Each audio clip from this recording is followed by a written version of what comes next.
Hello everybody, this is Jessie and my channel is Glitterary. Today I am going to be talking about my October wrap-up. I read 7 books. We are pretty much in it in terms of being in November, but between the pandemic,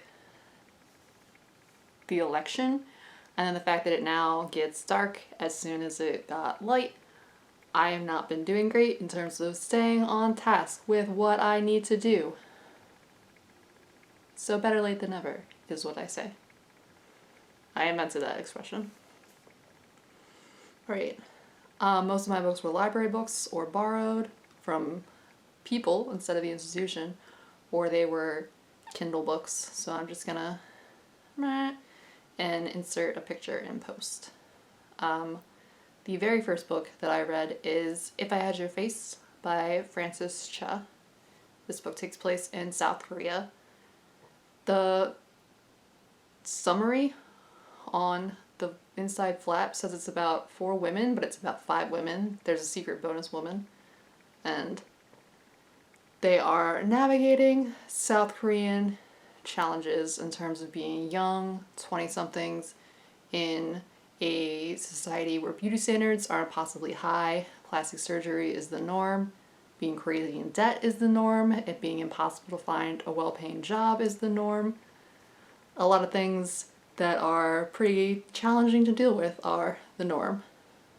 They do every once in a while throw it back to America, where when discussing getting birth control or how much maternity leave is guaranteed, they'll say, but in America it's this, and so that keeps you from being too cocky when you're reading about this other country.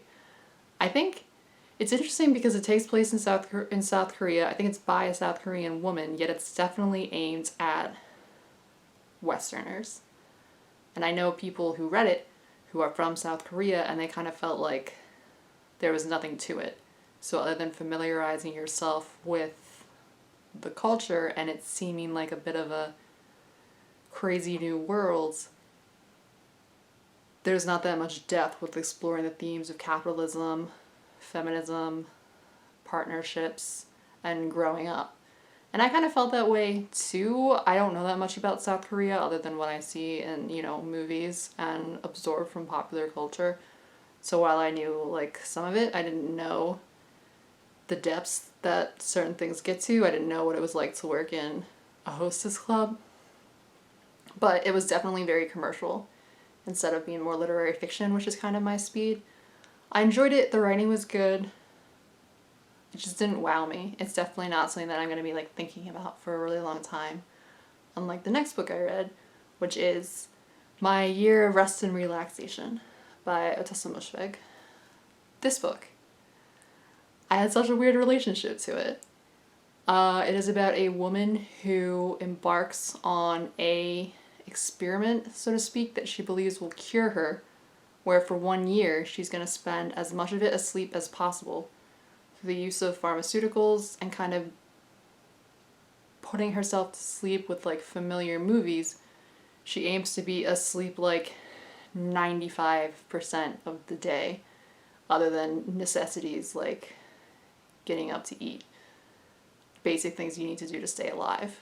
And full disclosure, I have depression, and so my depression manifests in wanting to stay in bed all day and to sleep all day and to avoid all my responsibilities. And so this felt kind of like someone held up a funhouse mirror, or maybe an accurate mirror, to like one of my deepest fantasies is that I could just take a year off and sleep for a year straight, and somehow that would like accomplish something for me. The woman is unnamed, that's why I keep calling her the woman, but she is she's a real character. She is not likable, but she's funny, she's definitely smart. The book is about art and who you are and relating to yourself and what it feels like when you're the only one who can see things a certain way and everybody else keeps saying, no, it's not like that. It is something that's really stuck with me, although while I was reading it, I was a little bit repulsed because I felt so much that like, oh, this is kind of what I want, and it's awful, and this woman is so selfish and so bereft of emotion that it was just really unpleasant in the moment. But I've thought about it a lot since then, and I think about it pretty frequently. It's definitely stuck with me, and it's definitely something that has really juicy explorations of the themes. It is worth reading. I would recommend it. I wouldn't say it was like my favorite book ever, but I would definitely give it 4 stars.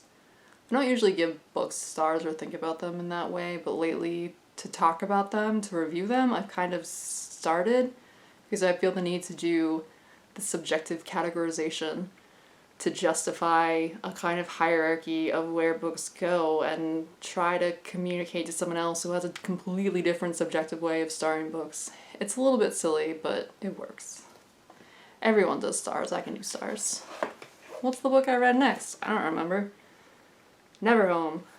This book my friend Leisha lent to me. This was a ride. It's by Laird Hunt. I think he's more famous for his like experimental fiction, and this wasn't. When I looked it up afterwards to kind of be like, what was that? It said it was one of his less experimental books, but it's about a woman who leaves home during the time of the Civil War to fight in the Civil War to pass herself off as a man, and the kind of like shenanigans she gets into. It is profoundly upsetting, and she is a super unreliable narrator. There are things you don't learn until the very end, and you might assume things are one way, and then you find out actually she just didn't tell you, they were totally different. And that is a really kind of powerful thing to explore when you're talking about something like the Civil War, and when you're titling your book Never Home. We have to study like these large events in history, and they're made up of so many different personal battles and personal things, and we have to distill it to this higher level whatever to be able to make any sense of it. And the world is full of unreliable narrators, and history is an unreliable narrator. And so you might be assuming all sorts of things, and you might have what you think are all the facts, and you don't have all the facts. And you might think that afterwards we can find a new normal, but there's no normal anymore. It was really beautifully written. The way that, I don't know how to characterize the kind of dialect that somebody from the Midwest would speak in the mid-1800s, but it's very specific, and it was definitely like perfectly executed. It took a little bit to get into it in the beginning, but then once you're in it, it was like very rhythmic and very, very beautiful. So I would recommend, not if you're looking for something experimental, but if you're looking for something that's like, feels very American and very immediately American, even though it's about something that happened a long time ago. What next? Autumn. Autumn by Ali Smith. I loved this book. I would give this book 5 stars. I was having kind of a crisis where I was like, I don't even know if I like to read. Is this like a fake persona I've cultivated for myself? And then I read Autumn and I was like, that's right, I love to read. I just was kind of in a rut where reading felt like work. And so this busted that wide open. This, everybody calls the first post-Brexit novel, and I guess it is, but as an American, that's kind of like, not that it's not important, but it doesn't feel like something that I personally would identify with the way my year of rest and relaxation felt like a pre-9/11 novel, for example. It felt like it was an exploration of things that we see all over the Western world, of nationalism, racism, which I guess is linked to nationalism, and the different ways people respond to uncertainty.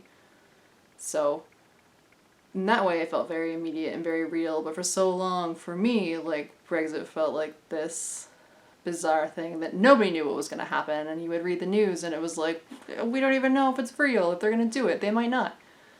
So to read a novel that was like taking place in the midst of that just felt like, yeah, that's what it's like, but it didn't have that same fear for me. This just makes me sound like an American exceptionalist, and I'm sorry, because I do care about Brexit. I'm just saying that for me, the fact that it takes place in the midst of like the Brexit decision wasn't the most grabbing thing.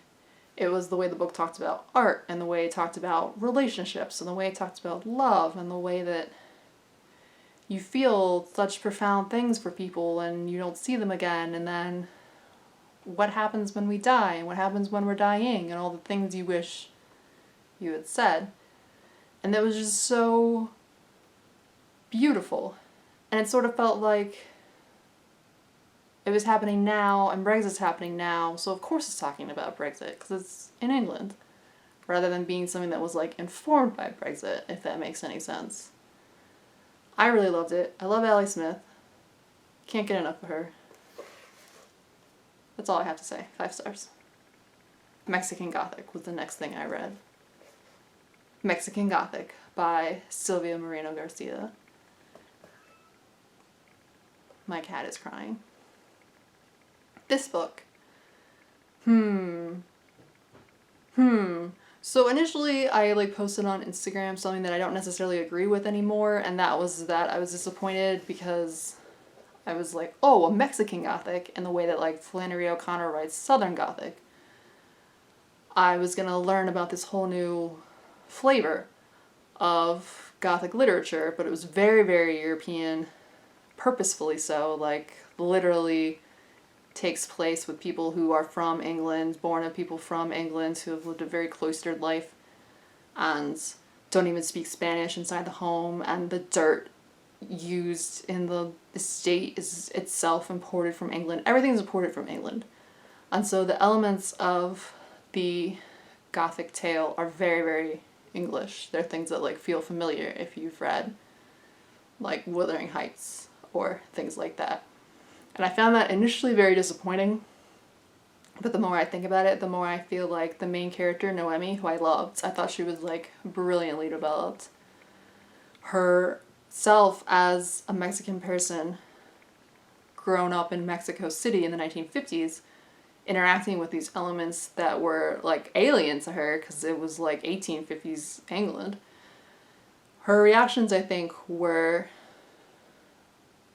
where the book really shone, and she kind of circumvents some of the tropes because her behavior isn't what a Jane Eyre would do or a Catherine would do. So I take that back. I take back my Instagram post that you probably didn't see. But I still would only give it around 3 stars. I thought it was fine. And I think also I'm maybe not that into Gothic literature unless it's Southern Gothic. But also the like villain or the source of evil, and I think this is just my own prejudices that I was bringing into it, is something that I think of as being like cartoony and cute. So when I was like, this is the source, I was like, no it's not. That's silly. And then it just built and built and built, and I was like not on board. They did not have my buy-in. And I really wanted to love it because everybody loved it, and I wanted to have like a spooky read for October, but it just didn't land for me. I would still recommend it. It's definitely a strange situation where I would be like, yeah, you should absolutely pick this book up. But for me, it did not work. Though I loved the characters. And I would kind of read a book that just took place in 1950s Mexico City among the socialites because they seem smart and interesting and cool. I want to know what they're up to. Oh no, I lost my page. Bad news. Bad news. What did I read next? I have no memory. November feels like so long ago. Don't worry, I found it. Ooh, The Cost of Living. I made a whole separate video about this. I love this book, another 5 stars. This is the memoirs of Deborah Levy. She can do no wrong by me. That's how I feel.